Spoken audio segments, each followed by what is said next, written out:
Hey everyone, welcome to the Extra Point Show.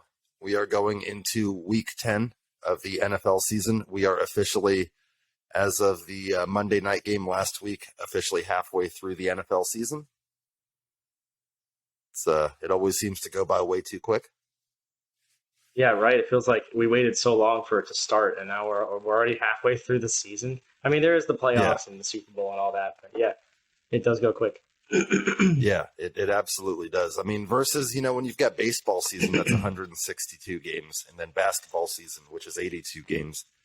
I mean, they did give us a solid with the extra game, the 17th game now. I mean, it's nice that we now have the 17th game of NFL action. Obviously, they took away a preseason game to give us another regular season game, which, you'd definitely rather have a meaningful game than, a preseason game if they've got to play the same amount of games anyway.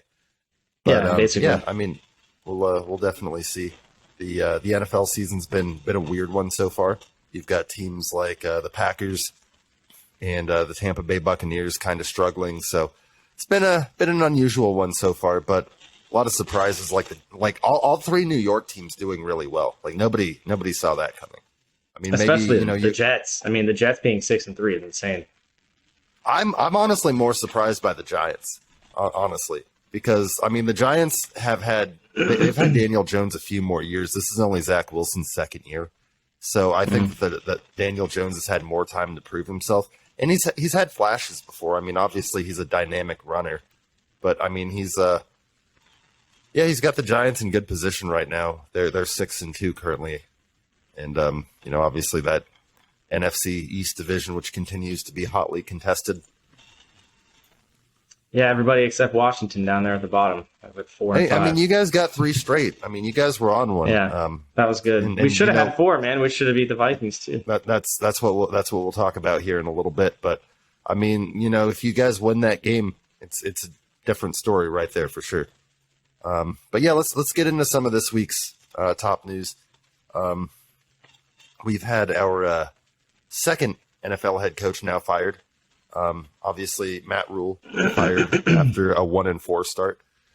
We now have Frank Reich adding to that list after 4.5 seasons in Indianapolis with the Colts. Frank Reich did have a winning record of 40-33-1. However, this season the Colts were 3-5-1. In his Jim, 4.5 seasons, go ahead. oh, sorry. I was just gonna say Jim Irsay. He's really cleaning house, man. I mean, first the Matt Ryan Yeah, move, now the coach fired. Like they're just clean Carson. slate wipe. Yeah, getting rid of Carson last year, exactly. Like They fired the he's just offensive coordinator the week before. Marcus Brady, they fired him the week before because he kind of got scapegoated. And then yeah. when you fire your offensive coordinator and then you go out and you lose 26-3 to the Patriots, then who else is there to blame? It's obviously fallen on Frank Reich at this point. And yeah, I mean, I always kind of thought that Frank Reich was kind of a talented coach. I mean, he always was one of the coaches that did the best with what he had. Frank Reich, of course, a former backup quarterback in the NFL for the Buffalo Bills, famously led one of the best comebacks in playoff history in the Buffalo Wild Card game. I think they were down like 28 points. So Frank Reich, known for that as a player as well back in the day. And I mean, the thing is, he never had a consistent quarterback in 4.5 seasons there. He started out with Andrew Luck. Then he went to Brian Hoyer, I believe. Jacoby Brissett was there for a while. Who else? Let's see. There was obviously Carson Wentz. There was Matt Ryan, and then Sam Ellinger. And I know there were a few others. I'll definitely find the list and put it up there. But yeah, I mean, the man never had a consistent quarterback his entire time there for back-to-back seasons. They were always having, they had literally a different starter every year that he was the coach there.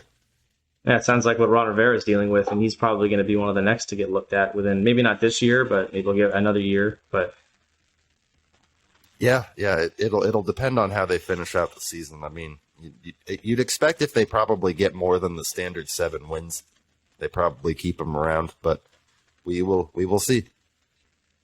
And then with the firing of Frank Reich, the Colts went in an unusual move to replace Reich with a former Pro Bowl center and longtime Colt Jeff Saturday. Jeff Saturday, of course, known for playing with Peyton Manning and Edgerrin James and Marvin Harrison and all those good Colts teams in the early 2000s. There's a funny video that I'll have to show you later where when they were playing together, Peyton's like, just fucking snap the ball, Jeff. He's like, don't act like you're calling the fucking plays. He's like, snap the fucking ball, Jeff. And he's just yelling at him. And then like Tarek Glenn, one of the other Colts linemen's like telling Peyton to like settle down and like go sit down. We need to be running the ball down there. And I just snapped. Hey, quit calling the plays, all right? We gotta run the ball. Down when there. we pass blocks, Can we not run the we'll run the ball. Can we run it down there? Just play We center. run it down Yeah, there. Jeff, Take some we money. will. All right, when we call pass plays, block.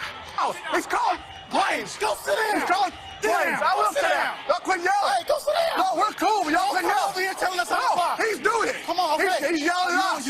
But it's funny because now Jeff Saturday does have some control over what plays get called, as he will be as the interim head coach. Now, first time this has ever happened, he's got no prior NFL coaching experience. I mean, this is like the first time this has happened since Norm Van Brocklin with the Eagles back in the 60s. So it's an interesting move. I mean, this guy's only coaching experience was 3 years of high school football. So, I mean, it gives somebody like me hope that, you know, obviously wants to be an NFL head coach but has no experience. I mean, somebody take the shot on me. Hashtag, you know, David for coach. Let's get that shit trending. Fucking. I hear some scratching Yeah, over there. I know. Anyway, yeah, let's get that fucking going on there. So I mean, I'll fucking coach one of these teams that fires their coach next. That's no Oh problem. yeah, one other thing I wanted to say earlier. I just remembered now about the coaches being fired. He had his record was at least positive, more wins than losses. Yeah. And I think and given what you were saying about how many quarterbacks he had, I feel like after enough time, any team, even if the coach is doing like modestly well, given what they have, there's like this pressure that they have to fire them because, like, you know, between the fans and all that, just after enough time, it seems like the pressure builds, even if the coach isn't doing terrible and is thought to be a pretty good coach. It's true. It's absolutely true. I mean, NFL coaches seem to have kind of a short shelf life. I mean, obviously, outside of like, you know, you got Bill Belichick, John Harbaugh with the Ravens, and like Mike Tomlin, who have all been there. Andy Reid with the Chiefs has been there a long time too. But outside of that, I mean, a lot of these coaches, Kyle's in his fifth or sixth. You got the job in 2017. So how many? 2018, 19, 5 years? Yeah, 5 years. That's what I thought. So Kyle's done a decent job lasting 5 years, but the man had to get to a Super Bowl and he didn't even win it. And like people are calling for Kyle's job now, and we're 4-4. So I mean, it just depends. I mean, obviously, there's going to be a lot of noise. Nobody's going to be perfectly happy. Obviously, we've seen the heat on Ron as well. Cliff Kingsbury's got some heat on him right now. Here's the thing: Cliff Kingsbury with a 3-6 team, but Cliff Kingsbury's never, going back to his college days at Texas Tech, has never had a winning record in the second half of the season. So the Cardinals need to have a winning record in the second half of the season to make any kind of a playoff push, and he's never done that in his career. So it's not looking good for the Cards. Damn, yeah, he's got to make that I could happen. say it's otherwise- almost not in the cards, bud. That was good. Yeah. But yeah, so Jeff Saturday, no experience. Like I said, you know, I've got no experience. Hire me, and then, you know, I can bring in guys like Flynn, like Nick, and all my buddies because, you know, nepotism.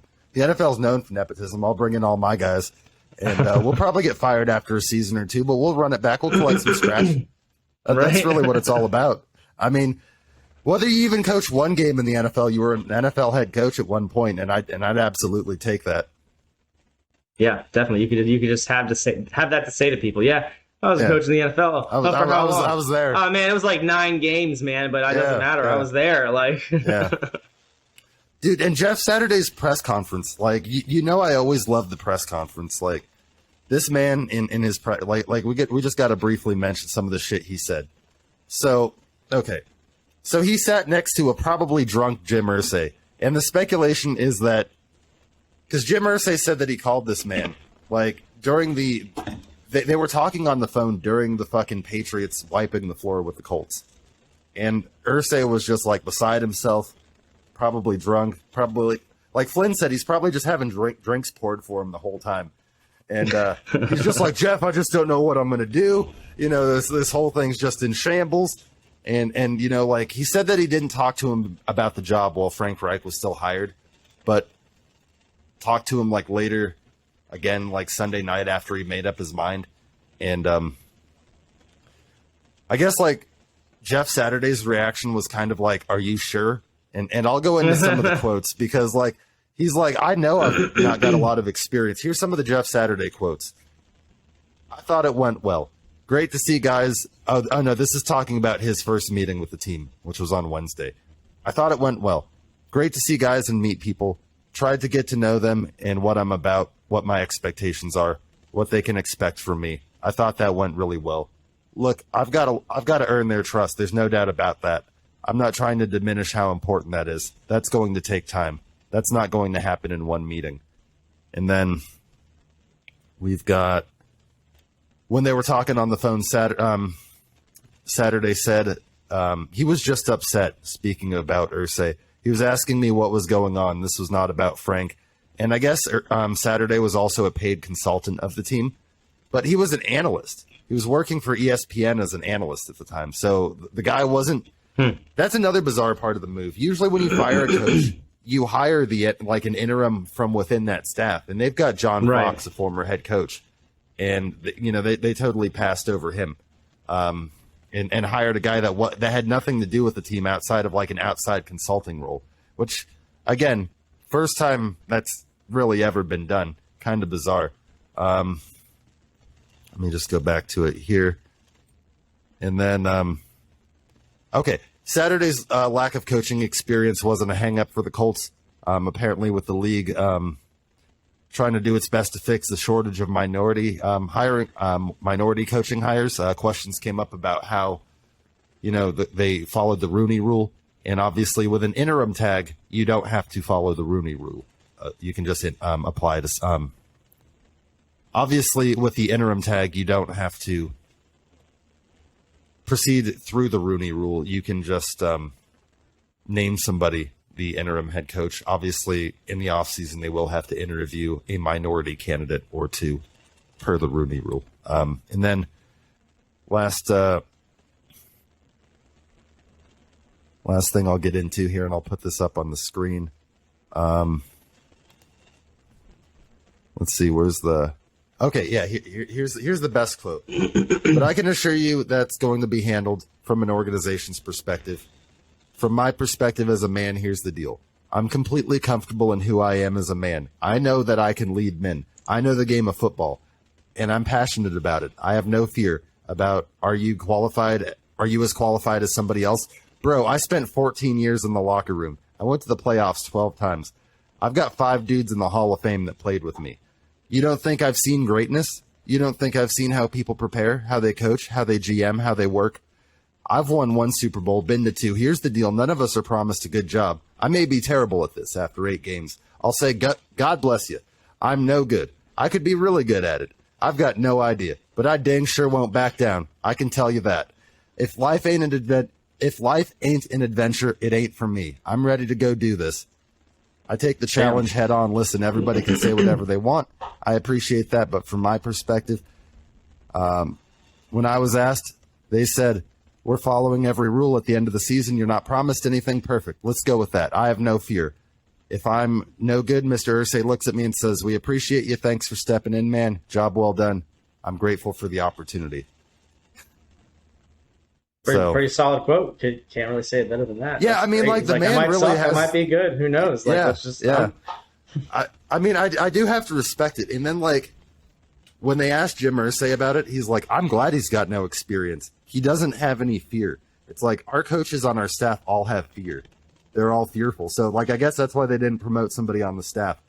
And as far as the offensive coordinator, he's not going to be calling the plays. They're promoting 30-year-old offensive former quarterbacks coach Parks Frazier who has never been an offensive coordinator at any level. So it's going to be sink or swim in Indianapolis. And Man, they're making probably some going to be crazy without Jonathan. decisions. Yeah, they're probably going to be without Jonathan Taylor. And the last thing I'll say about this, Saturday in analyst mode, tweeted hours before getting the job, the Raiders look terrible. His first task as head coach will be playing the Raiders this Sunday. So I'm sure when asked, he had to go immediately into coach speak and be like, oh, we respect the Raiders. The Raiders are a great opponent. Right. You know how it is. It's like, oh, instantly having to jump sides of the fence. Well, Saturday, hired on a Sunday, introduced on a Monday. Good luck to you, Jeff. Never heard of him until I saw the hiring thing. There's I was like, Yeah, he was Peyton Center for all those great years in Indianapolis. But, I mean, you don't hear about the center a lot. yeah, and old football players are generally not best coaches in history. It seems to be how it usually goes. Yeah, we'll see how he does. We'll see how he does. All right. So, fucking Justin Fields went off. Yeah, he dude, ended that up, shit was nuts. Yeah, setting the record for What was it, 178 rushing yards, I think? the rushing record for quarterback rushing yards in a single season game, or I'm sorry, in a regular season game against the Dolphins this past weekend. Fields broke Michael Vick's record of 173 yards, which he set back in 2002 against the Vikings. That 178 yards. That 178 yard. Hold on, bud. Jesus You're good. Christ. Oh, that's good. There we go. I'm rejuvenated. All right. That 178 yard effort was highlighted by a 61 yard touchdown run. He was also efficient through the air, going 17 to 28 and throwing a career high 3 touchdowns. So Fields went off, man. I mean, he ended up leading all quarterbacks, and we'll talk about this in our fantasy segment later.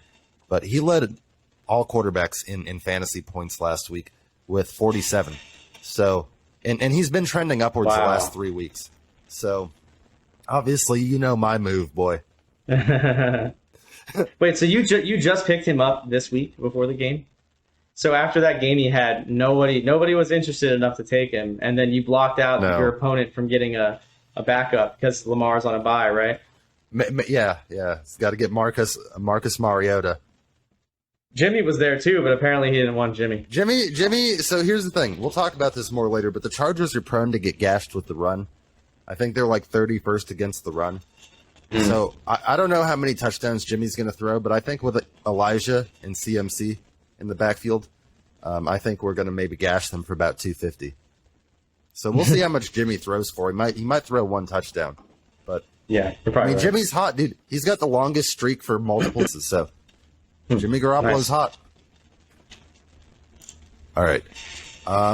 So worth mentioning, last thing I will bring up here is even though Fields set the record with 178, that's for a regular season game. Cap still does have the record all-time. Colin Kaepernick setting that, of course, with 181 yards back in 2013 against Green Bay. And the NFL record for rushing yards is owned by AP, who ended up going for 296 against the Chargers in 2007. Speaking about the Chargers getting gashed by the run. Yeah. I mean, it's been a long-term problem. I saw another thing. I'll put this stat. This stat is amazing, dude, if you've never heard this before. The 2010 Chargers ended up finishing in the NFL first in offense and first in defense and missed the playoffs. Ouch. Very interesting stat. First team that's ever happened to. So the Chargers have been a snake-bitten organization for a while. I don't hate the Chargers. I've got nothing but love and respect to the Chargers. It's not like the Rams. It's not a rivalry with them. I mean, Yeah, I could we not hardly care ever less play about them. them. When we do, we usually beat that ass. We beat San Diego 55-10 once in a Super Bowl with Stevie Young, our last Super Bowl win. Damn. And to get beat that bad in the Super Bowl, oh my God. In the bowl, bud. It's like you made it to the bowl, so you feel good about your team, but it's like, do you? After you get It's like, oh no. The Niners and Jerry Rice going off back in 95. Okay, and we'd be remiss if we didn't mention Tom Brady becoming the first player in NFL history to reach 100,000 passing yards. Holy shit. I mean, that is To phenomenal. throw the ball, how does his arm have not just like fallen Yeah. off by now? Like, I remember when Brett Favre broke the record with like 74,000, and everybody was like, that's a big deal. 74,000 is a lot of passing yards. And like Tom's like, 100,000. nah, I can do another 25% more than that. Drew Brees is next in line with 85,000. But I mean, he's still, Tom is night and day. Obviously, like his longevity and his ability to avoid major injury has been huge. And he's always credited his diet. And he's like, I don't really lift a lot of weights. I'm more into like the resistance bands and calisthenics and stuff.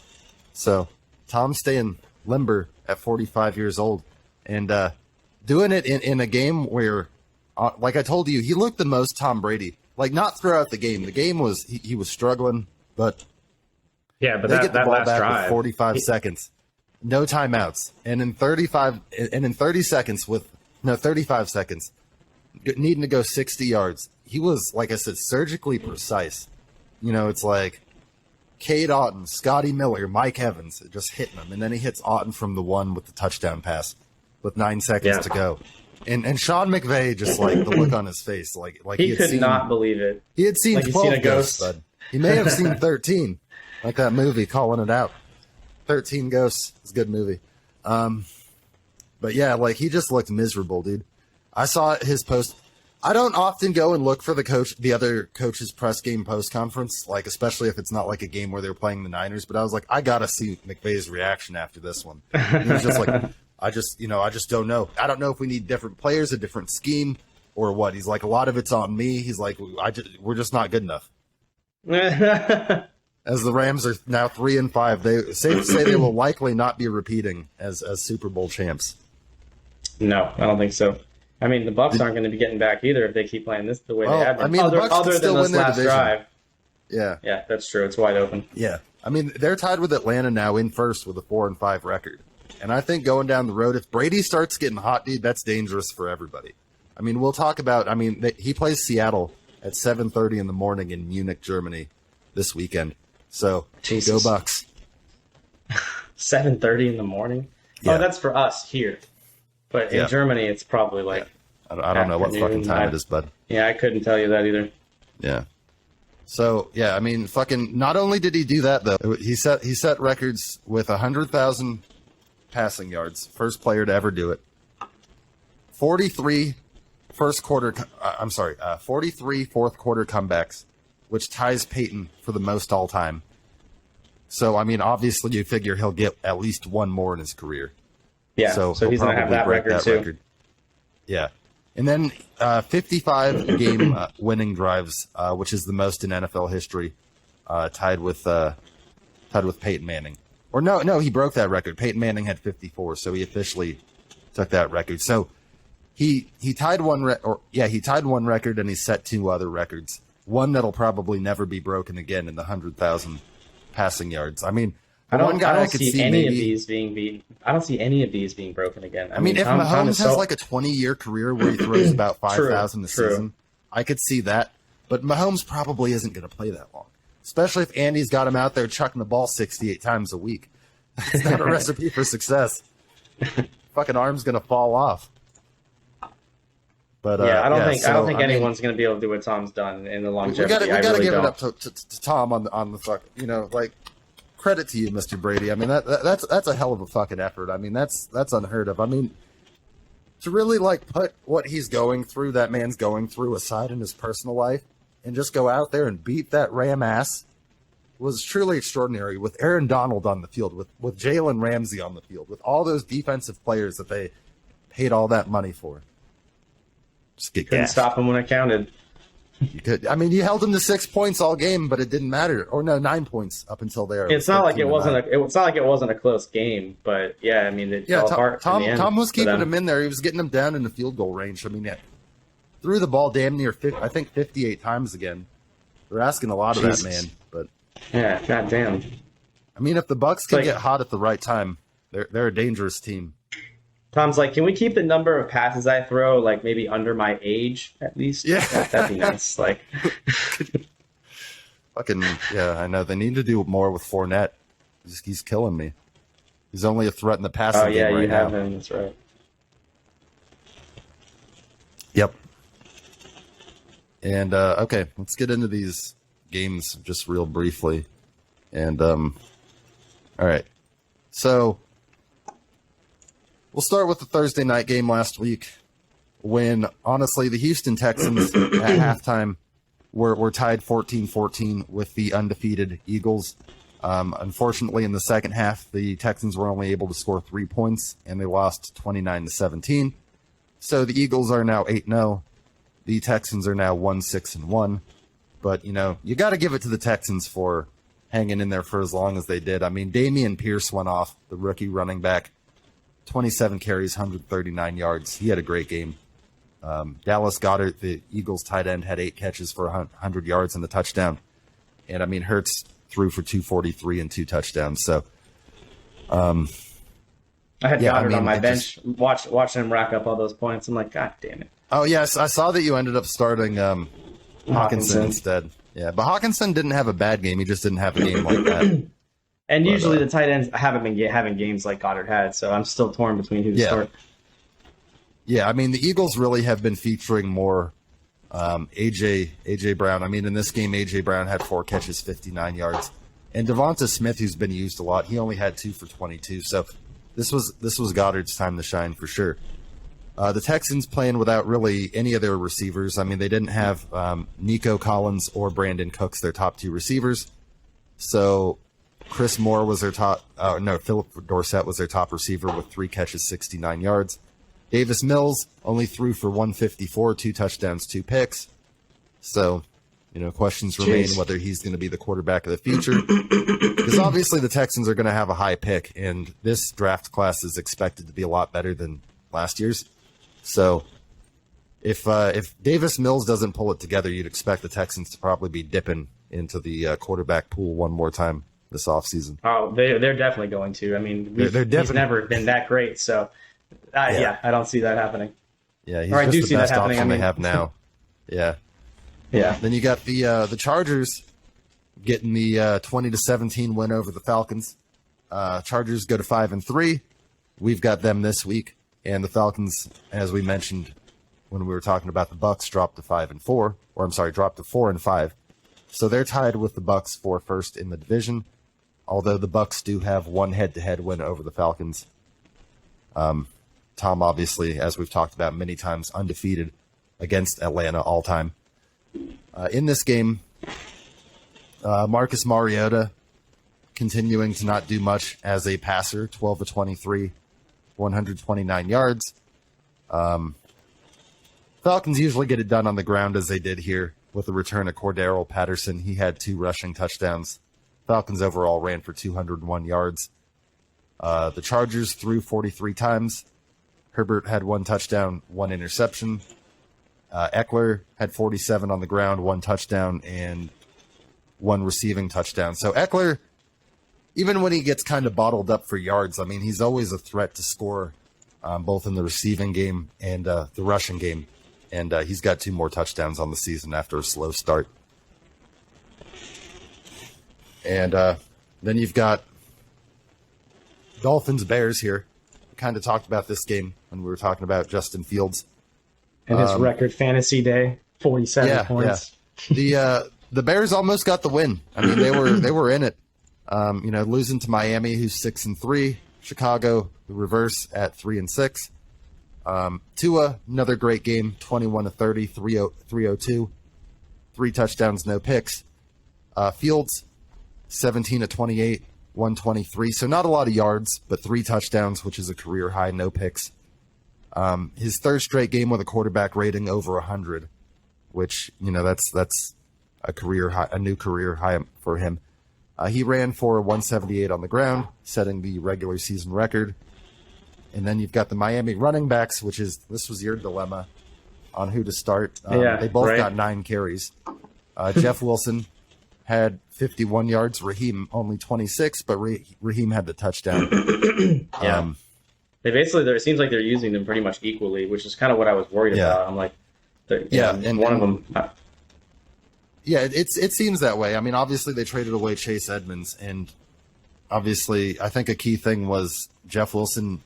They run the exact same offense that we run, Mike McDaniel, because he was our OC last year. So that's why Jeff Wilson was able to come in. Usually you see a guy like come over and he'll play like 8 or 9 snaps. But, I mean, he was able to come in and step in and play an immediate role because, obviously, he's very familiar with the system. Smart pickup. Yeah. Oh, and I mean, Tyreek's still on pace to break the NFL receiving record. I mean, he had another 143. So I'll just mention that as I'm getting the next game pulled up here. This game was a complete blowout. At one point at halftime, it was 35-0. The Bengals, after dropping Monday night game to the Browns, got back on the winning track and go to 5-4, beating the Carolina Panthers, who are now 2-7. PJ Walker, he seems to have a good game and a bad game. I mean, he threw the game winner against Atlanta, or I'm sorry, no. He threw the game winner to tie the game against Atlanta, and that was a heartbreaking game. Did you end up seeing what transpired with that game against Atlanta? I don't think so. Maybe. I'm not geez. sure which game it is. PJ Walker makes a throw to DJ Moore, which Patrick Mahomes even called the throw of the year. DJ Moore, in celebration, takes off his helmet, throws it, which is a 15-yard penalty. So the game's tied at this point. Eddie Pinheiro then has to kick the extra point from about like 38 yards, and he misses it. So the game goes to overtime, and the Panthers get the ball first. Pinheiro gets another chance to win the game with a field goal, and then he misses that one. Oh, and he misses. I do remember the game now. Yeah. Okay, yeah. And then the Falcons end up getting the win in overtime. So it's like, so fresh off PJ Walker having the game of his life, where he almost led them to the come from behind win. Going 3 out of 10 for 9 yards, no touchdowns, 2 picks, quarterback rating of 0. And then being replaced by Baker, who came in and played pretty well in the second half. I mean, he got him 21 second half points. He was 14 out of 20, 155, 2 touchdowns, no picks. Quarterback rating for Baker of 126. However, it was announced that for tonight's Thursday Night Football rematch of the Panthers and the Falcons, that PJ Walker will still be the starter, which is kind of surprising. Wow, You'd expect that's them insane. to go to Baker after that. Yeah, what? That's terrible move, man. Yeah, not the probably the best decision there. We're gonna see how that pans out. But on the other side, Joe Burrow, pretty pedestrian stat line for Burrow because he wasn't the one doing much of the work. I mean, great completion percentage, 22 of 28, 206, 1 touchdown, no picks. Only sacked 1 time, so great for Joe Burrow. I mean, we even got backup Brandon Allen in there for a few snaps because it was such a blowout. But Joe Mixon having the 5th best fantasy performance of all time. And that's why I've been riding that man all season with the Joe Mixon train. But I knew that eventually he's too good of a player to not break out. And I'm glad that I didn't do something. I read so many people in so many fantasy groups that were like, I had Joe Mixon on my bench. I was like, you fucking idiot. I was like, oh my God, I didn't. 55 points, buddy. 55 points. So that's the worst when you have a player on your bench that just goes off. You're like, son of a bitch. Fifth best fantasy performance by a running back ever since they've been not Wow. this year, ever. Since they've been tracking the metric. That's why he was my number 2 pick. A lot of people drafted Jonathan Taylor, like 1 or 2 overall. I didn't trust John Taylor. I was like, the Colts have nothing else. They're going to be riding that man too hard. Matty Ryan's not the answer. And what happened? Everybody's getting fired in Indy. They're about to trade Jonathan Taylor, probably. Yeah, probably. I mean, they're getting rid of it, like literally everybody. So It's they're just going to a go into fire the sale draft in that and just bitch. get as many players as they can and kick out the old ones. Yeah, absolutely. Irsay is just, like I said, he's fucking grasping at straws at this point. And it's not a good look. And you got Motor City Dan Campbell getting his 2nd win of the season. a 15-9 win over the Packers. The Lions are now 2-6. Green Bay a shocking 3-6. Yeah, I picked Green Bay to win this game because I had a friend who had a little sheet with pick the wins losses. He asked me to do it. I'm like, all right, fine. And I, as I was watching the games at the bar, I saw that score and I was like, dude, what are the Packers doing? Like, you would, yeah. I mean, I absolutely figured because I mean, not only in addition to dominating the Bears, Aaron's also over the years dominated the Lions, of course. I mean, I can't really think of the last time the Lions beat Aaron straight up. So yeah, that was a little bit unusual. Obviously, Aaron throwing 3 picks, going 23 out of 43, 291 yards, 1 touchdown, 3 picks. Jared Goff, very average performance, 14 out of 26, 137, 2 touchdowns, 1 pick. They got a lot done on the ground with 117. Jamal Williams had a good game with 81 yards rushing. Packers couldn't get anything going on the ground after, they ran the ball really well against Buffalo a few weeks ago. Aaron was the leading rusher with 40 yards, which, kudos to Aaron for still being able to get something going with his legs. But, Damn, 40 Aaron yards. Jones only 9 carries, 25 yards. A.J. Dillon, 11 for 34. Top receiver was Alan Lazard, who had 4 catches, 87 yards, 1 touchdown. But, yeah, I mean, they continue to have... I mean, Sammy Watkins, who's their biggest name receiver, former first-round pick Sammy Watkins, for the second straight week, only 1 catch on 5 targets. It's like... what? Yeah, That's just sad. Aaron's he's not got a lot of help. And even though the defense isn't playing terrible... And Aaron also in this 3-pick game, there's a shot of him where he just basically throws a little tantrum on the field, like just moving. It's crazy. I don't know if you saw it, but yeah. No, I didn't. Oh shit. I mean, I can the man's never had a stretch like this in his career. The Packers are perennial playoff contenders, and now it's looking like, I mean, Minnesota's 7-1. They're going to be hard to catch. I mean, if at all. I mean, if they even collapse. I mean, Kirk Cousins finally has an offensive-minded coach, and it's looking like a fucking great thing for him. Yeah. And all right, let's see, what do we got next, bud? Colts Patriots. Oh, yeah, the one. The Colts. Yeah, the one we just, mentioned. Yeah, absolutely. The firing smashed. game. The firing 3 points. game. I mean, after that kind of a performance, you can understand why. I mean, that's real bad. Yeah. I mean, putting up. Bill notoriously haunts rookie quarterbacks. I mean, Bill Belichick has this insane record against rookie quarterbacks where he has lost maybe 2 or 3 times in his whole career. And the Patriots sacked Sam Ehlinger 9 times in this game. 9 times. Jeez. Yeah. Matt Judon took over. I mean, you know how we're always tracking the sacks because we like to keep track of it for Bosa. I mean, Matt Judon blew past everybody with his performance in that game. I mean, he had 3 sacks. No, he had 3 sacks. Josh Uche had 3 sacks. And then 3 other guys had 3 as well. And on the other side of it, I mean, the Colts sacked Mac Jones 4 times, with DeForest Buckner, Kwity Paye getting 1. So A lot of sacks going around. Total of 13 sacks in that game. I don't know how close that is to an NFL record, but definitely a lot. Carson also got sacked 9 times this year, didn't he? Against the Eagles, yeah. I wonder how many sacks we got against them. Probably none. Maybe 1. Because 13's got to be more. Let's find out. Stats. So you guys got 3, so 12. So that game still has a little bit more. With 13. Close. Yeah, for sure.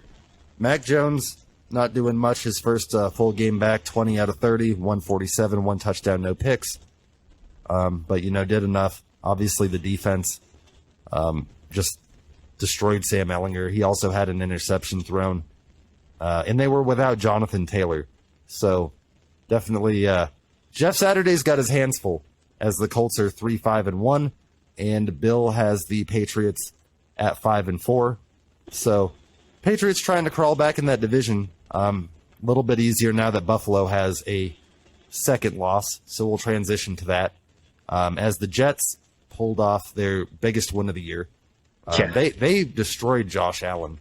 I mean, Josh Allen by far had his worst game of the season. Jets getting a 20-17 win over the Bills. Jets are a shocking 6-3-1. The Bills are 6-2. Allen threw 2 picks, only had 205 yards passing. He did run for 86 yards and 2 rushing touchdowns, which, I mean, probably saved him in any fantasy perspective. But, I mean, still, by his standards, a pretty awful game. Zach Wilson, 18-25, 154, 1 touchdown, no picks.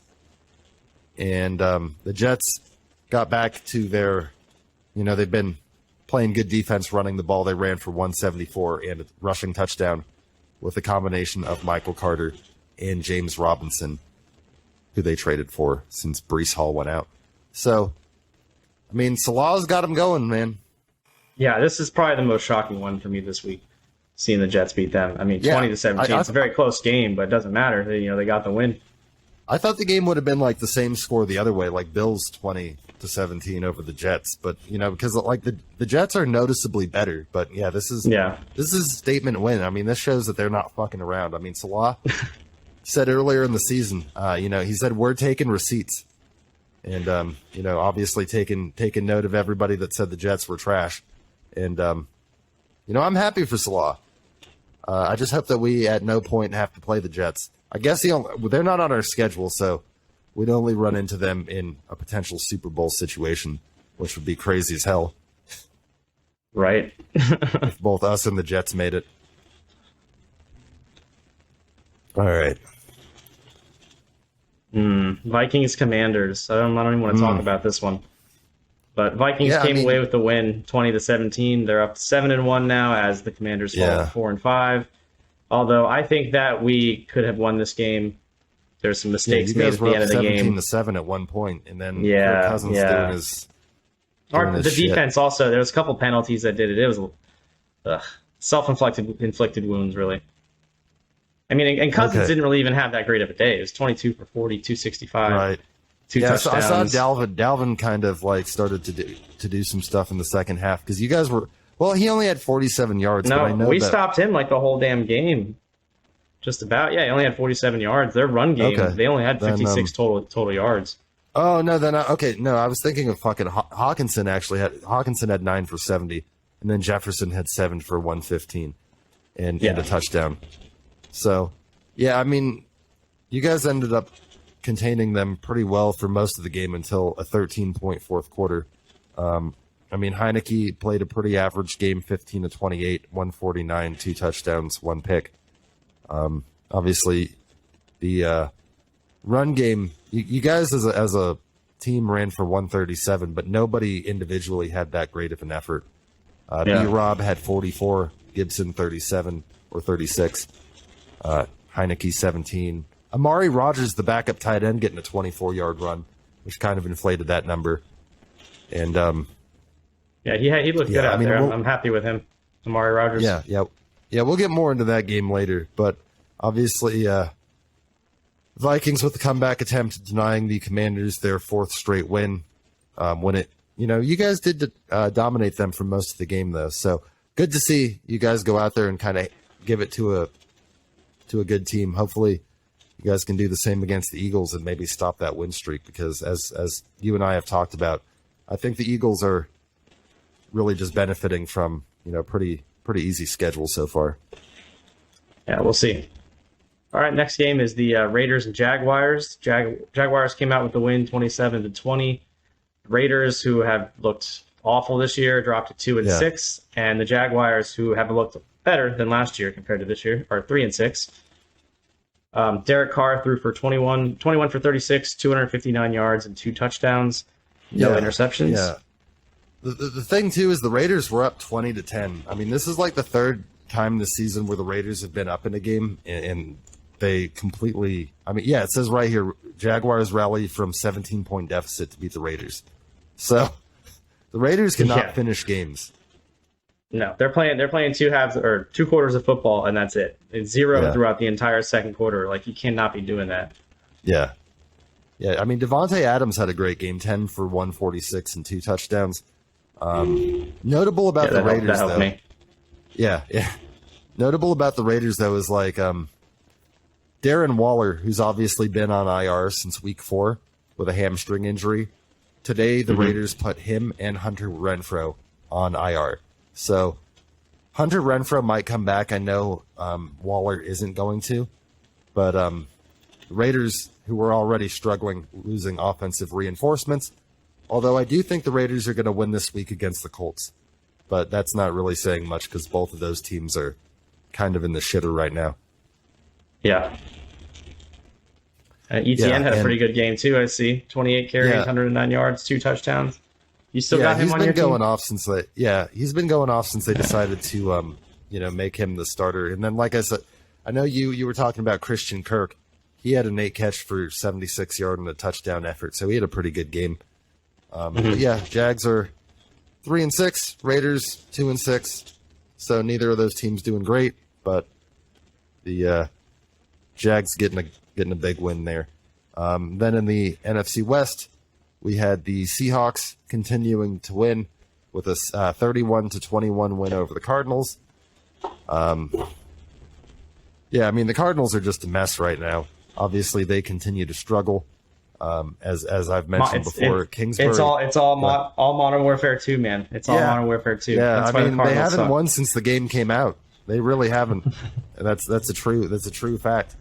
And yeah, man. I mean, as we've talked about, Cliff Kingsbury has never had a winning second half of a season, going back to his Texas Tech college days. So, I mean, obviously, in a situation where they're going to have a great second half of the season to even make a run at the playoffs, it's not been looking good. And I mean, they really aren't doing much well. I mean, Kyler had a pretty pedestrian game, 175 passing, 2 touchdowns, no interceptions. He did run for 60. James Conner, he averaged 6.4 yards a carry, but they only gave him 7 attempts. So, I mean, they're just not utilizing their personnel well. DeAndre Hopkins got pretty well held in check. He had been going off.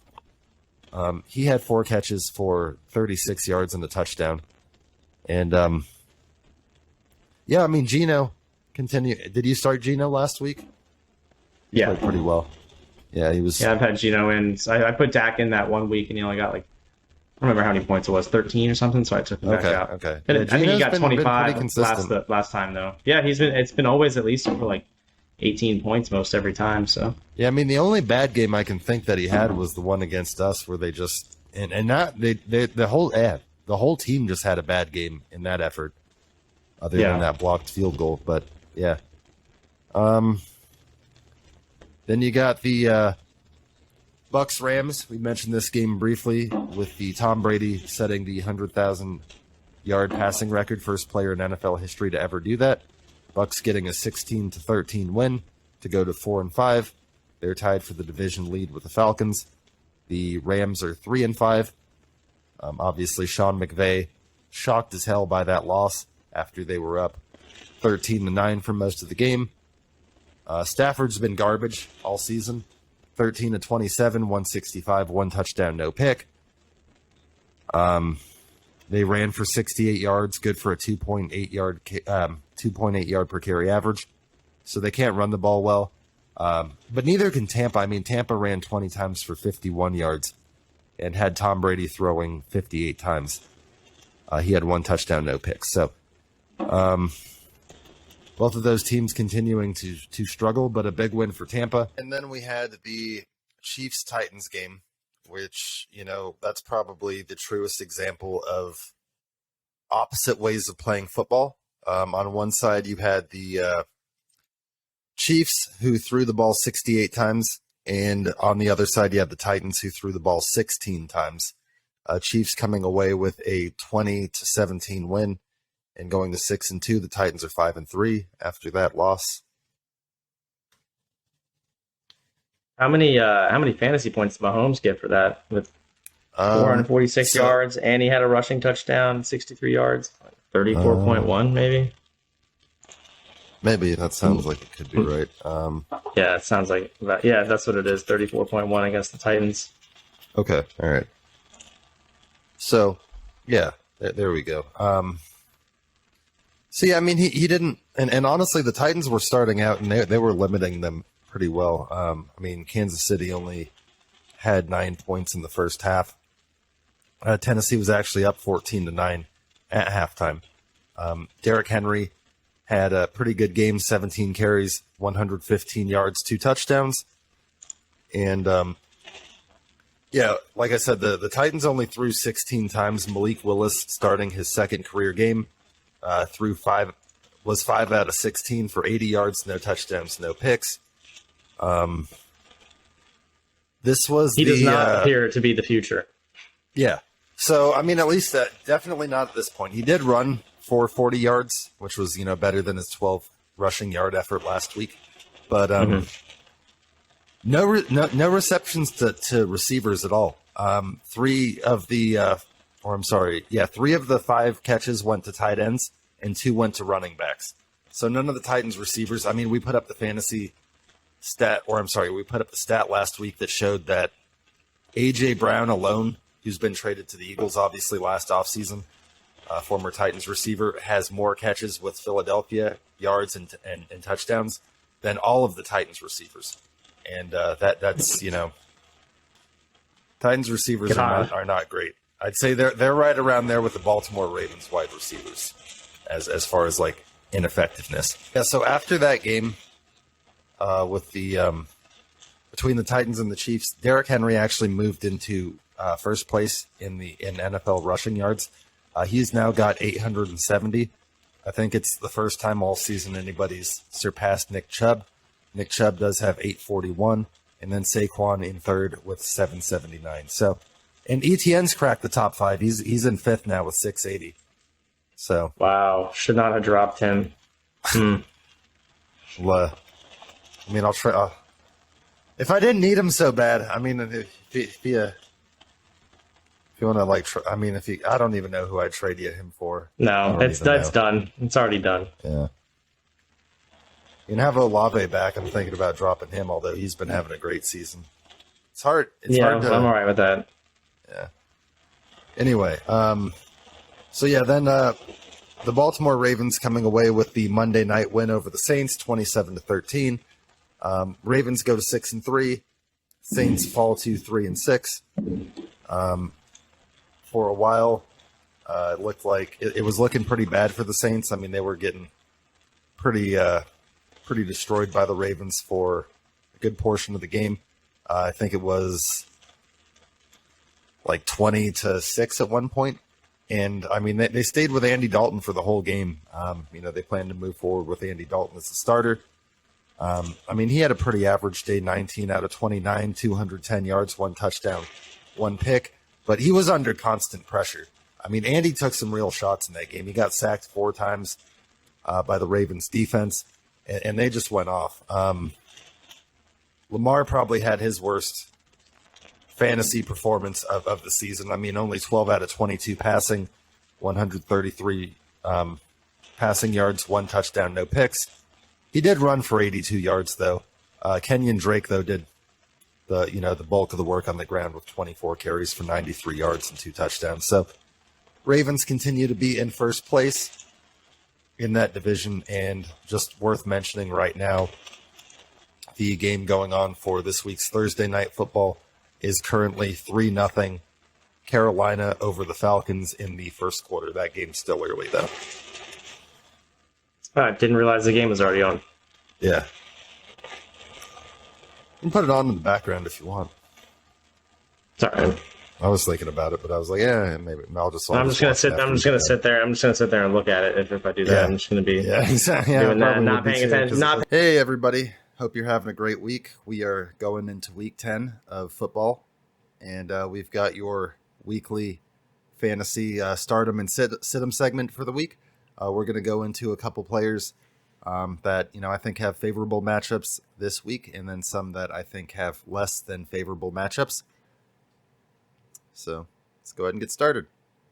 Oh yeah. Okay. So for the first player that I like, obviously last week Tony Pollard ended up going off with a 131-yard, 3-touchdown effort. Where obviously Zeke didn't play in the last game. Zeke is questionable to play against the Packers this weekend. But even if he does play, it's not expected that he's going to get the majority of the work. Obviously, Pollard is expected to be the primary ball carrier in that game because the Cowboys are saying that they're trying to be conservative with Zeke. Zeke has come out and said that he plans to play deep into the playoffs, which, we'll see if that ends up happening or not. If the Cowboys, obviously, they'd have to get deep into the playoffs first.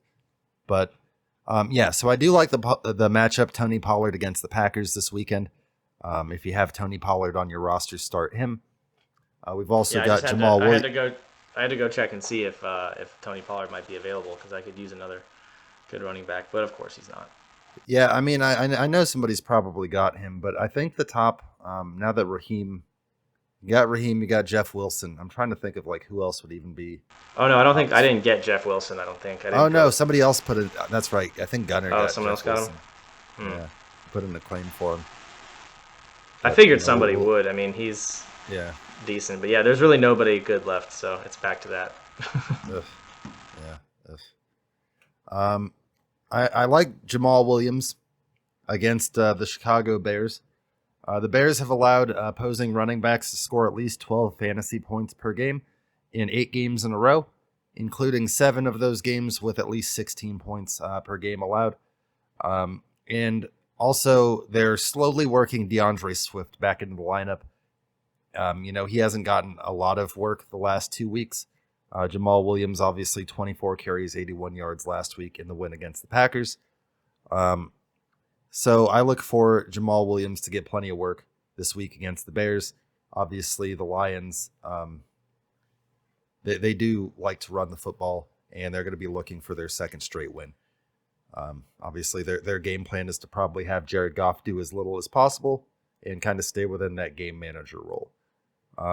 We also have Josh Jacobs against the Colts. Obviously, we've talked about what a shit show the Colts are.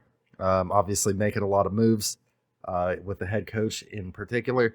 Jeff Saturday, a guy that's got 3 years of high school coaching experience, going into his first NFL game this Sunday. And Josh Jacobs has been going off. He didn't have a great game last week against the Jaguars, but the Jaguars have an underrated defense. They're actually a better defense than a lot of people give them credit for. The Colts defense has allowed at least 16.8 fantasy points to opposing running backs in 3 straight games, including giving up 20.7 to AG Antonio Gibson back in week 8.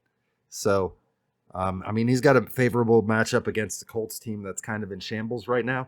So if you've got Josh Jacobs, go ahead and pull the trigger on him in this favorable matchup. Really anybody if they're facing the Colts, it's usually probably going to work out well. Yeah. Some quarterbacks. So I did some research on this after we talked about this earlier, because I was and I've got both of these guys on the list here, but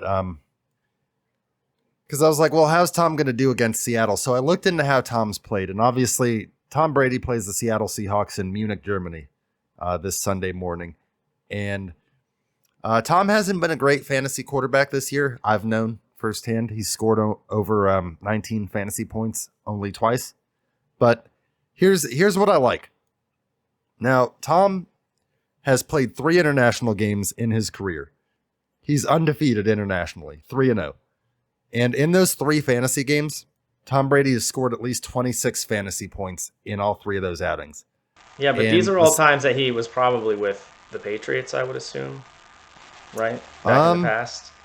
Because, that's Tom Brady then versus Tom Brady now and the way the Bucs are playing currently. So I don't know if that would necessarily help with whether to start him or not. It's encouraging. You think maybe he'll win again because it's international again, but... Yeah.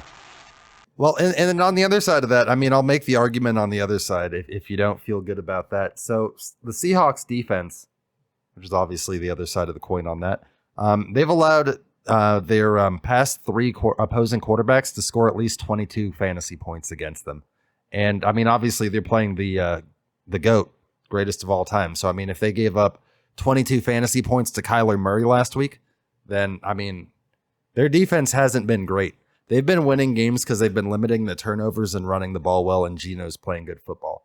But I mean, they gave up 21 points to Arizona last week, and I mean, Arizona is kind of a struggling team in their own right. So, and that game was close at a lot of points. I mean, it was within one score for a lot of the game until Seattle finally pulled ahead and went up 2 scores late in the game. So, I personally like it. I mean, I could end up being dead wrong. Sometimes that's the price you pay. But I think Tom's going to have a pretty good game against the Seahawks and go to 4-0 in Munich, Germany. And So even if you are he gonna start doesn't on that. win, I mean, he's at least going to have a good game. I think he's going to throw at least 3 touchdowns, which would be the most he's thrown in any game so far this year. And I hope so. I mean, yeah, I mean, I think that he's kind of started to put that emotional shit behind him. I mean, I think that he's starting to hopefully clear his head, and hopefully we start to see the Tom Brady we're used to. And maybe we'll they'll see. make a run. Now he's I got hope they don't make too good of a run, but you know, I if this is going to be his last season, which I've told you I don't think it's going to be now that he's getting the divorce, and now Tom can come out and play whenever he wants, and he doesn't have to worry about the obligation of like having his wife like nagging him to go do shit. He's like, I'm going to play till I'm 50. If he does play till he's 50, that'd be amazing. Yeah, that'd be crazy. No, that'll never get, dude. He'll have 150,000 passing yards by that point. Well, maybe like I don't know about 125. that, but- Probably like 125. Maybe like 120, more realistically. I also like the Justin Fields matchup. Justin's been trending upwards the last 3 weeks in a row. Like we've talked about, he's gotten increasingly more fantasy points each of the last 3 weeks. Quarterback rating over 100 in the last 3 games as well. And last week, Fields led all quarterbacks with 47 fantasy points. Obviously, 178 of that coming on the ground and 1 touchdown. Also threw for 123 and 3 touchdowns. So Justin Fields, obviously, this week going against the Detroit Lions, who are ranked 32nd in the NFL in defense.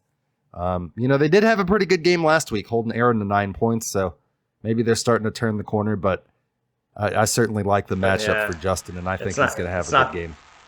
Not the Aaron that we're used to seeing, though. I mean, beating the Packers this year isn't quite the same as beating them in years past. Yeah, exactly. Aaron doesn't have Devontae Adams anymore. And obviously, they're about 50-50 in games on when they're able to run the ball or not. I mean, some games they absolutely struggle to run the ball, and then some games they go off for like 200. So it's hard to say. Some guys that I don't like in the matchups here this weekend. Matt Stafford continues to be abysmal. After throwing for, I think it was 41 touchdown passes last season, he's on pace right now to throw for, I believe, 18 by the end of the season. Wow. If he stays at this pace. Obviously, getting held under 200 yards and 1 touchdown against the Niners in the last game. They played the Niners the week before. He also got held under 200 yards into 1 touchdown against the Niners. He also got held under 200 yards into 1 touchdown against the Bucs this past weekend. So 2 straight games where he hasn't been producing very well at all, fantasy-wise. Definitely been a disappointment, I'm sure, as a lot of, because I know he was probably drafted pretty high, I would imagine. Yeah, he's probably the quarterbacks that went to the lower picks. Like when the people started taking quarterbacks, he was probably like once you're Mahomes and like seventh, Herbert's and Josh Allen's came off the board. I'm sure people were grabbing Matty Stafford pretty quick. But yeah, man, I mean he's been struggling, and I mean they can't run the ball, and when you're a struggling quarterback and your team can't run the ball, that really doesn't help you at all. I mean that kind of just compounds your struggles. Also, Andy Dalton. Andy's been having like a good game and a bad game, so he's kind of up and down as a fantasy starter. Obviously, if you need to stream a guy in, Andy might be a guy that you're looking at this season or this weekend. But here's why I don't like the matchup. Normally, the Pittsburgh defense this year would be a favorable matchup, at least in the last several games, because they've been without TJ Watt. But TJ Watt is expected to return this weekend. And obviously, in games where they have him, their record is significantly better, and he's a game wrecker. So even if he's not fully at 100%, I expect Andy to kind of struggle. Obviously, when the Ravens started blitzing Andy, he had a pretty rough game. He took 4 sacks last weekend. So I don't think Andy Dalton's going to have a great game. If you've got Andy Dalton, or if you're looking at quarterbacks to pick up for this weekend, I would avoid Andy Dalton in that matchup. And I also don't like Justin Herbert against the 49ers. Obviously, biased aside, I think that Herbert's playing without his top 2 wideouts. No Keenan Allen, no Mike Williams, who's going to miss a few more weeks. So literally he's playing with Joshua Palmer, DeAndre Carter, who you know, former Washington Redskin, Washington Commander, Washington football team player. And I think he was on all of them because he stuck around for, I think he, well, maybe not. Maybe he wasn't around long enough to be an official Redskin, but I know he was at least on the football team. But yeah, so they've got Palmer, they've got Carter, and then they've got Michael Bandy. So, and if you haven't heard of Michael Bandy, I'm not surprised. So that's their top 3 receivers going against the Niners. Even though we don't have Emmanuel Mosley, and as we'll talk about later, Jason Verrett, who, you know, get well soon, Jason. Worst luck ever for that poor man. We do still have Charvarius Ward, who's one of the top-ranked corners in the league, and Diamador's been stepping up pretty well for us as well. So, I think we'll be all right. Justin Herbert, he's I think he's going to struggle. I mean, I see him probably getting sacked, you know, probably at least 3 times, and probably throwing a pick or 2 in this matchup. And I think Justin Herbert's a good quarterback. I just think that he's seriously depleted. I mean, he does have Eckler, who is always a threat in both the receiving and passing game, or I'm sorry, in both the receiving and running game. But I don't know if that's going to be enough to beat the Niners defense, who's, you know, really damn good. Yeah, I'd say it's more of a matter of what your backup quarterback looks like. I mean, because Justin Herbert is a good quarterback, so depends who you got on the bench. Yeah, that's true. That is true. If you've got a better matchup, but I mean, I could see this being a game where Justin Herbert gets like 8 or 9 points, fantasy wise. So, yeah. Darrell Henderson against Arizona, the Rams running back. As it's no secret, the Rams have been struggling to run the ball all season long. In a lot of games, they've just outright abandoned the run. So if you've got Darrell Henderson, I don't look for him to have a favorable matchup against Arizona. Obviously, both of those teams are struggling. So it'll be interesting to see who ends up picking up the win. But yeah, I don't like the Darrell Henderson matchup. I also don't like Devin Singletary against the Vikings. The Vikings have a pretty decent, underrated run defense, as you saw last weekend. I mean, you guys got them for a couple long runs, but for the most part, they held your backs in check. Yeah. But yeah, Devin Singletary, a lot of times he's the main back in Buffalo. But even then, I mean, they just traded for Nyheim Hines, so you imagine you're going to see more of him. And 9 times out of 10, Josh Allen's the leading rusher in Buffalo anyway. So he doesn't really have a lot of value as a running back, I don't think. And then this guy's got like almost no value at this point. Clyde Edwards-Helaire. You know, he ran for 5 yards last week. Killed me on a bet where I needed him to get only 25 yards. And I know that Andy Reid's kind of gone more to Pacheco, but Pacheco didn't do shit fuck either. Pacheco, god damn it. I mean, I'm so mad about that because I got Edwards-Helaire on my bench, and that's where he's staying. You know, I got Raheem starting over him because he's not doing shit. Yeah, I mean, unless Pacheco gets injured, I don't look for that to change. I mean, the Chiefs literally ran the ball like 13 times, threw the ball 68 times. They abandoned the run in a game where they were only down like 1 score the entire time. It's not like you had to abandon the run. This isn't like the Cincinnati Bengals, Carolina Panthers game where you're down 35 at the half. They were within 1 score, so really didn't make a lot of sense to me. But Clyde Edwards-Helaire, not only is he not playing a lot, but when he is out there, he's not been doing much. So he's almost droppable at this point, unless you're in a league like ours where there's really not much left at running back. I mean, then you might hold on to him, but I mean, in a pinch, I mean, I'd say he's totally droppable. I agree, unfortunately. Yeah. But I mean, that's gonna do it for this. Well, okay, I'll throw in one receiver. This guy's been having an awful season, but I like Chris Godwin for the Bucks this weekend. Chris Godwin has yet to catch a touchdown pass all year. I think he's going to have his coming out party this week in Munich against the Seahawks. So if you've been riding on the Chris Godwin train and you're not sure whether to start him, I think he's going to have his best game this Sunday. So I'll leave you guys with that. Good luck to you all in Week 10 fantasy football, and join us here next week.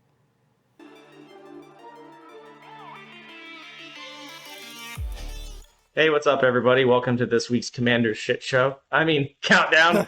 I'm sorry. Did I say that? Yeah, sorry. It's a bad joke, but it's been a rough week for the organization as a whole. I'm not really sure which of these things I want to start with. And I mean, the loss to the Vikings that we easily could have won. We got a lawsuit coming to the team. Yeah, it's not a lot of great stuff. I mean, I guess the lawsuit thing was announced today. So yeah, I guess that is the newest thing. So yeah, as far as recency, I mean, yeah, today it was announced that the Attorney General for Washington, D.C. has filed a civil suit against the Commanders, team owner Daniel Snyder, and NFL Commissioner Roger Goodell for allegedly colluding to deceive fans and district residents about the league's investigation into the team's toxic workplace culture and allegations of sexual assault in an effort to maintain a strong fan base and increase profits. So, yeah, I mean, the whole financial improprieties thing that we mentioned. Yeah, at first I wasn't sure if it was just Dan Snyder and the commissioner, but it's against the team itself as well. So like we were just talking about, hopefully that doesn't affect anything on the field. It's going to be fines of some kind.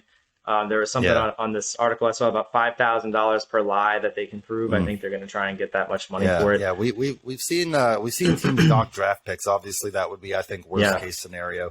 Obviously, that's happened in the past with various organizations.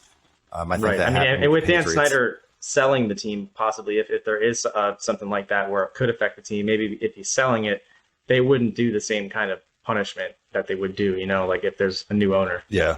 Yeah, you would hope so anyway. I mean, I have this tweet that came out from Shefty, and he said NFL is said to be fully cooperating with the DC Attorney General office. The Attorney General's office has received more than 1.6 million pages of documents from the NFL. What the fuck? Wow. What the fuck, dude? What, like, That's 1.6 million documents? Like, what the fuck is going on in that fucking behind 1.6 million separate fucking documents? Like, what the God. fuck? No wonder this is taking so long to, like, wow, swim through the bullshit. It's like, Jesus, man. And this is all started with the John Gruden email situation. I mean, this is kind of like, I mean, hopefully, like, he can't get rid of that team fast enough, dude. I mean, hopefully in the next coming weeks, what I'm hoping. We hear, that somebody else is running the show. I think it's going to be probably by next year, early next year, like January, something like that.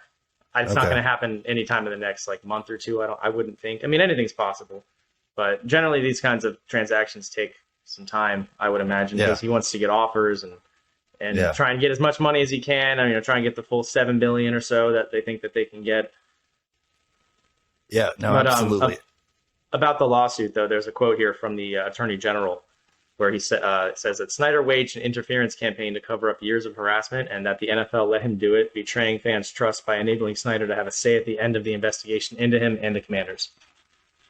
Yeah, and I was going to say, Attorney General Carl Racine, he also said the office was suing because this was another quote, because you can't lie to DC residents in order to protect your image and profits and get away with it, no matter who you are, even if you're the National Football League. So yeah, sounds like they're not fucking around.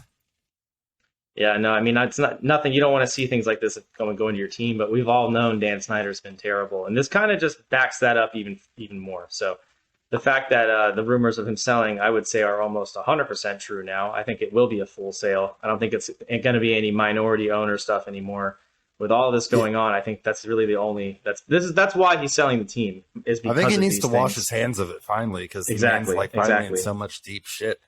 Mhm. I mean, it was like so many cases. It was, I think, honestly, even like there were more cases, and I know not all by him directly, but it was like, what, 44 cases of like sexual misconduct. So it's like, Yeah. okay, it's more than Deshaun Watson has. Granted, this is like a franchise versus one man. I mean, yeah, Deshaun Watson has 26 a for lot. one man's a lot. Yeah. Yeah. We're not saying that, but yeah. I mean, that's insane, dude. Like, I mean, fuck. Going back to Yeah, and within Bruce one Allen days. organization with like probably multiple people, multiple women. You know, it's not like, you know, Deshaun, he's one person and he was taking advantage of one situation, you know, as misogynist. But It's see, true. I guess you can It's see true. maybe how he racked up the numbers, but Jesus. Yeah. Like I mean, it's good though that this stuff's getting uncovered because all that shit needs to stop in the NFL. I mean, first it was Deshaun Watson, which oddly he's back playing, but he'll be back soon. couple weeks. 3 more weeks, and then he'll be in there. So Yeah. yeah, and yeah. But besides that, obviously, yeah, we had the passing of unfortunately Joe Gibbs' son, Coy Gibbs, former assistant coach on the Washington Redskins back in the day. You know, back when Joe Gibbs was a coach during his second tenure with the team in the late 2000s, and yeah, I mean, obviously, another tragic situation.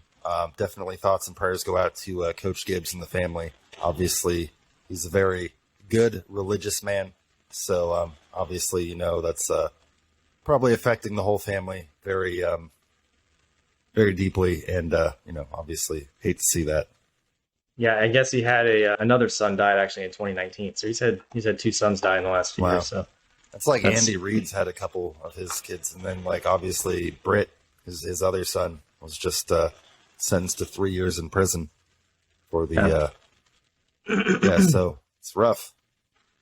I would think that like if my dad was an NFL head coach, bud. I mean, you know how I am. Like, I mean, I'm not the typical guy, but like if my dad was an NFL head coach, I'd fucking, my life would be so great. First of all, I'd be like, well, you need to get me in, obviously. I'd be like, Right. I need to fucking be, as soon as I turned 18, I'd be like, it's like work that nepotism. Come on, work it. yeah, I know you can do like, it. You need Like- to work the NFL nepotism and get me in. I don't care if I start at the bottom, that's fine, but it's like, you need to work me in. Yeah, any Well, Mike job did doesn't with- matter what it is. Like Yeah. just something on the coaching staff. Exactly. Yep. And then And we'll move into Chase the might return. Okay, we can throw a positive in there. Yeah, that's a good idea. Throw a positive. I mean, I don't think Yeah. it's going to be this week against the Eagles. Okay. I'd be pretty shocked. They did just start his 21-day window last week, so Yeah. I think they're probably going to milk as much of that as they can, is my guess. So it's either going to be the Yeah. following week or the week after, but our bye week. You is gotta coming be up as well. careful with the man. I mean, especially even Exactly. in practice, as the Niners have learned this week. I mean, we had 2 key players get injuries in practice, so I mean, don't rush the man back. I mean, if he's ready to go, obviously with the Monday night game, he's got 1 more day to be ready. Than you know if they would have been playing Sunday, but yeah, I mean, no need to go ahead and rush him back. Obviously, playing for the long haul, and you know he's going to be with the team for a long time. He's going to be a cornerstone of the team. So Yeah, I don't I see mean, him even if playing he only against plays the in Eagles. like 5 games this year, I mean, you're building for the future. Yeah, I'd be fine with that. If it's 5 games and he does well and doesn't get injured, totally cool with that. Like Yeah. I'd rather them wait, longer than bring it back sooner. I, We've all I seen think what he that, will. I what mean, that he went does. through this. Yeah, no, I was just going to say, like I think he will. He went through the same doctor that had that Bosa got his ACL surgery, and I mean, Oh, we'll nice. see what Bosa's And done Bosa's since he's been back. great. Hell yeah. So Well, that's encouraging. That is great news. put some animanthium in that ACL. Let's get it. All right, and the final piece of bad news this week, or there was one slightly positive.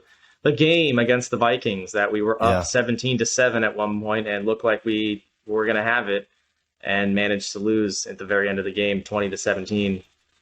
So that was disappointing. I Yeah. didn't expect to win this game going into it, if I'm being perfectly honest. They were 6-1.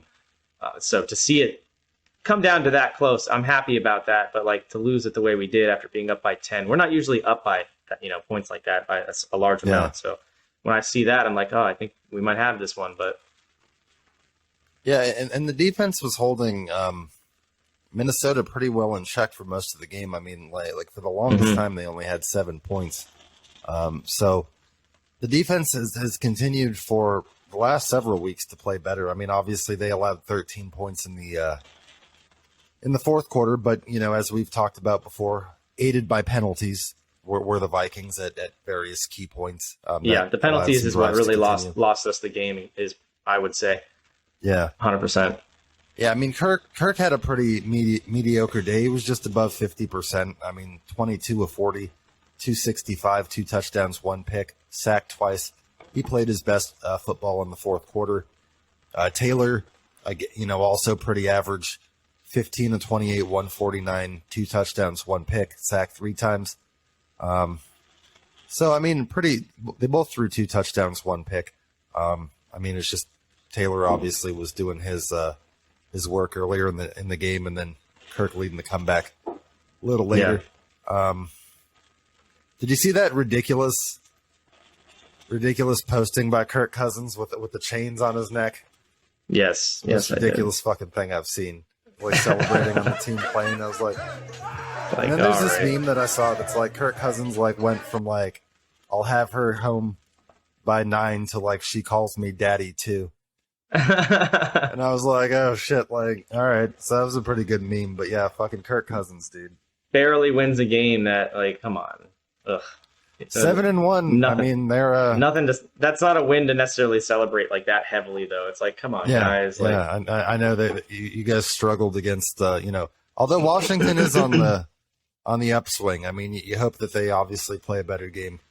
It's really going to depend on how Taylor plays is really what it's going to depend on, because and he's giving us, it seems, more opportunities than Wentz in ways, but I'm getting the feeling that after last week, unless he does extremely well against the Eagles, which would be fantastic, I think Carson's probably going to be coming back to finish out the season. Yeah, I mean, we'll have to say. I mean, I don't know if Ron's addressed it lately, but he hasn't really had to. I don't think so. I know Carson's he was given that 4 to 6 week timetable anyway, so right. It's hard to know what's going to end up happening there. But yeah, I mean, he's had a couple good games and a couple not so good games. Obviously, this game was one of his not as good performances. The running backs, they didn't, nobody had too crazy of a game. I mean, Robinson had 13 carries, 44 yards. Gibson had 11 carries for 36. Amari Rogers had the big run of the day with a 24-yard trick play. Taylor had 17 yards rushing. Curtis Samuel had a 16-yard run. So they ran for 137 on 30 attempts, which was a lot better than the Vikings did. I mean, the Vikings had 22 carries for 56 yards. So, I mean, you guys stopped. We really shut down Dalvin Cook most of that game. Pretty much the entire game. Yeah, which was shocking. I expected him to start gashing us, but defense didn't hold up there. Dalvin Cook's a top 5 back in the NFL for sure, and I mean, you guys really held him in check. So that was impressive. It didn't help though that we couldn't hold any of the receivers in check, especially Justin Jefferson and then T.J. Hawkinson, tight end, and Adam Thielen. He had 3 for 67. Yeah, it's the fact he had 67 makes those 3 almost as important as the other 2. So those 3 guys really, I mean, the top 2 mainly, just we could not get them covered. Yeah, and then I mean on the other side of it, Curtis Samuel was the top receiver for you guys. He had 3 for 65, which great average. He had a touchdown too. Terry had 5 for 56 on 9 targets, and then Cam Sims had 1 for 12. Gibson 2 for 11. Dax Milne caught a touchdown, so his first of the season. And Logan Thomas for the second straight game was targeted but didn't make a catch. So obviously we know he's not 100%. He's going through some stuff, but he continues to be kind of a non-factor in the passing game. One thing I will mention is they've played the last 5 games without Jahan Dotson. He has been practicing this week and has a chance to come back against the Eagles. So we could see Jahan Dotson for the first time since week 4, which would be great, because obviously Yeah. He has 4 touchdowns on the season already. I mean, it seemed like he was going off every week that he was playing. Really doing Yeah, to some have him great back things. out there with Terry and Curtis, that'll be great. Exactly, and having 3 of them, that's really the factor. I mean, they've had Terry and Curtis, but I mean, in 3 receiver sets, they've either got Cam Sims or Dax Milne out there. Right. So I mean, obviously, you get Jahan Dotson out there, you're a lot more dynamic, and especially if they can get Logan Thomas right, because obviously he hasn't been. Yeah, But, that's you know, been credit- puzzling. He's out there and he hasn't really been doing anything. Credit to Armani Rogers though, stepping up. I mean, obviously he's been solid. Is it Amari And, Rogers or I always Armani, forget. like Is it the Armani? bag, like an Armani bag or an Armani. Oh, it pearl. I is don't even know. Armani Rogers. Yeah. Okay. Yeah. And as far as the defense, Deron Payne and Benjamin St. Juste got a sack. Washington had 2 sacks on the day. Deron Payne, I believe, has 5.5 now. Yeah, 5.5. So he leads the team. So really glad they didn't trade him away. Cam Curl led the team with 11 tackles. Obviously, they were playing without Cole Holcomb in that game. Mhm. And, Bostic and Jamin Davis kind of filling in. They both had 5 tackles apiece. And I think there was no Mayo either, right? So it was just Yeah. Bostic and Davis. But Jamin Davis has been coming along. He's had some pretty decent games. I mean, he's I Yeah, think he he's is starting to look better, slowly for shake sure. The bus talk, which everybody had about him. Yeah. think, He is looking a lot better. Some players just take a few years, man. I mean, they're not all great season 1. Some guys take some developing. Yeah, absolutely.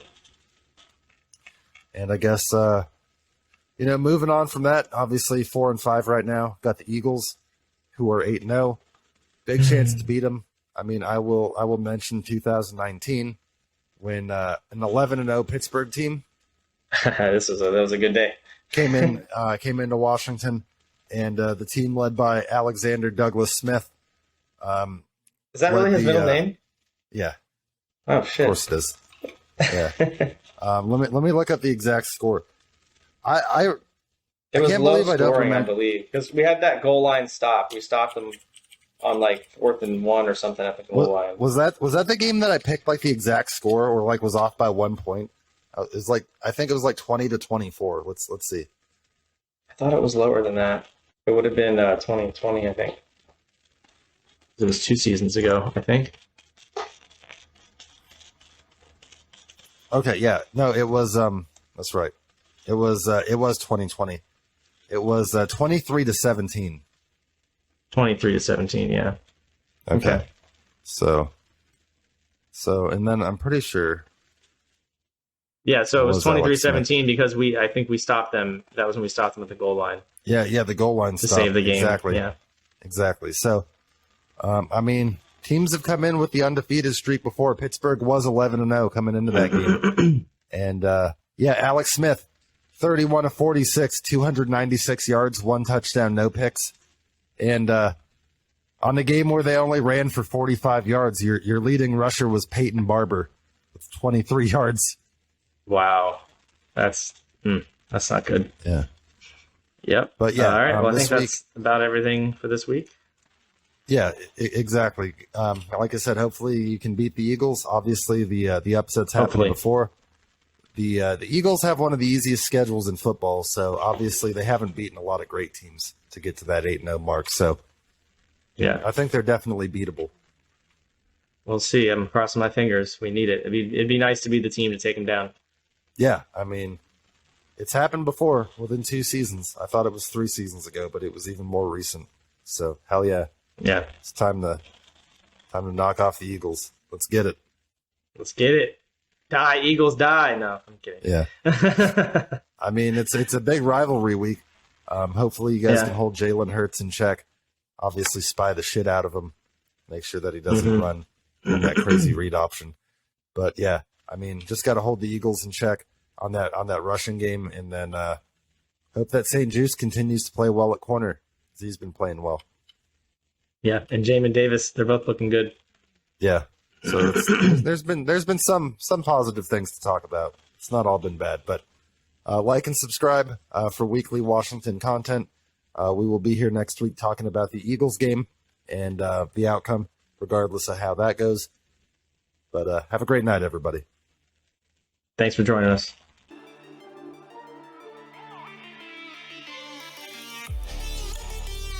Hey, everyone. Thanks for joining us this week on the Niners News Update. Obviously, this week or this past weekend was a bye for us, so no game. The Niners currently at 4-4. Really, the key things to talk about on this week's edition are who we're going to have back and, unfortunately, who we're not going to have back. So I guess we'll start with the unfortunate stuff first, just to get that out of the way. Unfortunately, the Niners and this particular man seem to be snake bitten more than anybody that I've ever seen. Jason Verrett, who was back for all of 2 practices, he had just been activated off of IR and was getting ready to make his season debut against the Los Angeles Chargers, the team that almost drafted got him back in 2015. They should be in San Diego still, honestly. They did those poor San Diego people dirty. But Right. So he was set to make his return against the Chargers, and unfortunately in Thursday's practice, he tore his ACL, making that now the second time he's torn his ACL in the last, just over a year. He tore his ACL last in week 1 against the Lions last year. And his one full season with us in 2020, he had, he was our best corner that we had, but he's only really played 2 full seasons since being a first-round draft pick in 2015. But he's a former Pro Bowler. He's been a good player, but unfortunately at this point, having torn both ACLs twice now, I think that Jason Verrett's career is unfortunately probably over. At least, I don't understand how you keep playing after that many injuries. I mean, even after just doing one twice, like I don't know what the order was that they were torn in, but after at some point you just gotta be like, man, because imagine what it's gonna be like in 20 years when you've torn both your ACLs twice. I just imagine the man's really, and you've got to work back, and every time that happens, you've got to go through intensive rehab. And he's fought back through so much. So it really hurts your heart to see the poor man go through that. So thoughts and prayers, obviously, with Jason Verrett. I know that's tough for him. He was getting ready to, and we needed him too with Emmanuel Mosley out. That was going to be the one positive. Charvarius Ward has been playing real great. So he was going to come in and play next to him. And that was going to allow Diamador Lenore probably to go into the slot, or Samuel Womack, or maybe even Ambry Thomas. So we've still got other players, but definitely hate to see that happen to him. He was back on a 1-year deal that he had signed this past off season, kind of a low risk, low reward, but really hate to see that he'll be out for the rest of the year. So yeah, he's likely gonna. I assume he would retire after this, after both of them twice. I don't know if he's got another comeback in him. Obviously Jason Verrett's a really tough guy mentally, having rehab through that so many times, and he's also had other injuries too. That's just the ACL. He's had various other things, and he's fought through a lot. But it's like, at what point do you call it a career? And obviously, hopefully he's able to get healthy and make the right decision. And obviously, that remains to be seen on what he does. The other one happened on Monday with pass rusher Samson Ebukam, where he injured his quad. Obviously, he'd already been battling through an Achilles injury, not a torn Achilles, but he had a strained Achilles. He's been playing well for us with 3.5 sacks on the season. We got him from the Rams. So he's questionable to play Sunday night against the Chargers. We'll end up seeing if he ends up suiting up or not. He's played in all 8 games so far. So even though he's banged up, he's been active in all of the games, which he's the only starting defensive lineman that we have that can say that. Bosa missed 1 game. Armstead's, limited to 3 games, and Kinlaw, I think, only played in 2 or 3 games himself. So most of our starting defensive line's been out. Armstead's questionable to play again. He's been going through several lower body injuries. It's not looking like he's going to play against the Chargers Sunday night. So that's kind of a disappointment. He's having a rough year staying healthy. And he hadn't missed a game in like 3 or 4 straight years. So you hate to see that. Yeah, you guys just cannot seem to catch a break with these injuries. It's ridiculous. It's rough. And these two happening just in practice, dude. It wasn't even in a game. Yeah, those would be we- absolute worst of I mean, in games anything can happen. You know it's always a risk. But when you hear that shit happens in practice, you're like, God, what were you doing in practice to make that happen? The thing is, too, we got through the Rams game for the first time all season. We got through the Rams game completely unscathed. Kyle's like, no injuries to report after the game. It was great news. And then it's like, then we have 2 happen in practice. But, we don't want to dwell on the negative. The football gods are like, no injuries. Yeah. You can't have that. Yeah, exactly. So we don't want to dwell completely in the negative because, I mean, there is some good news. We did get a lot of guys back that we're anticipating. Obviously, this week we have the Sunday night game against the Los Angeles Chargers. So fucking weird to say. But back at practice on Thursday, November the 10th, today, we're Debo Samuel, who's been dealing with a hamstring. Kyle Juszczyk, dealing with the broken finger. Elijah Mitchell, who's been out since week 1. All of those guys returned. Only 4 guys on the injury list right now are Armstead, like we said, with the foot and ankle. Ebukam, who's questionable with an Achilles and quad. Dre Greenlaw, who still might play. And obviously Jason Verrett, who we know won't be playing because he's got the torn ACL. So, But, I mean, the Niners are healthier than they've ever been at any point. And Kyle was actually quoted in one of his press conferences going into this game saying that this is the most talent the man's ever coached. And if you think about it, he's got CMC, Debo, Brandon Ayuk, George Kittle, Elijah Mitchell. They've got Tevin Coleman that they could bring up, and I think they've got Jordan Mason, who's a really talented young running back. So Juszczyk's coming back. Trent Williams is back. Aaron Banks is playing lights out. He's the highest graded offensive lineman right now, at like a 93.8 by Pro Football Focus. Aaron Banks he might be MVP of the season so far. Jimmy's been playing well. I mean, and one other storyline. I hope he's healthy because he's been dealing with a groin since week 4. This could be the first ever Bosa Bowl with Joey playing against Nick. This is the first time they've ever matched up. What? That's awesome. Joey hasn't played since week 4. Joey, of course, the 3rd overall pick in the 2015 draft, and then Nick, of course, the 2nd pick in the 2018 draft. So they were both drafted really high. And also, if either of them gets a half sack in this game, the Bosa family, along with their dad, John, the Six family collectively, to have 100 sacks in the NFL. There's 6 already? Yeah. Jeez. So you've got the Matthews, which is like Clay Matthews Sr., and Casey Matthews, the linebackers. Then you've got John and Irvin Randall. And then let's see who else. You've got the Longs, Howie and Chris. So yeah, I mean the Bosa's well on their way. And John didn't have that many of those sacks. He was a player with the Miami Dolphins, but I think he only played 3 or 4 seasons. So most of those sacks are from Joey and Nick. But it's kind of bittersweet because like from a competition standpoint, I know how much of a game record Joey Bosa is. So it's like I kind of hope he's not on the field.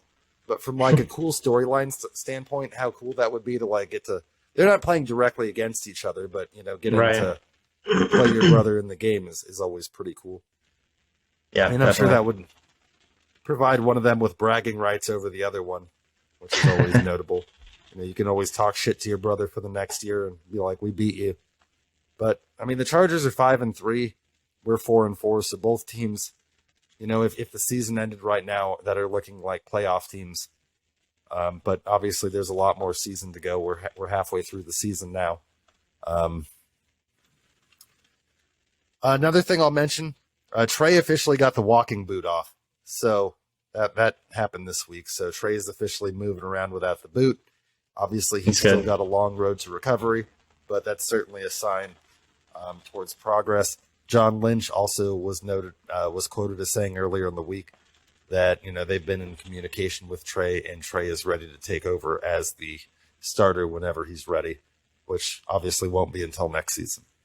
Yeah.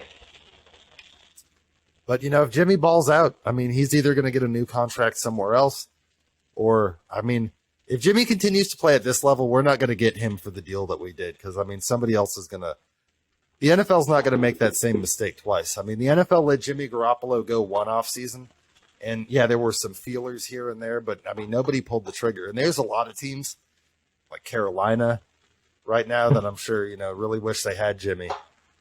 Yeah, for sure. Texans could use Jimmy. The Colts. The Colts.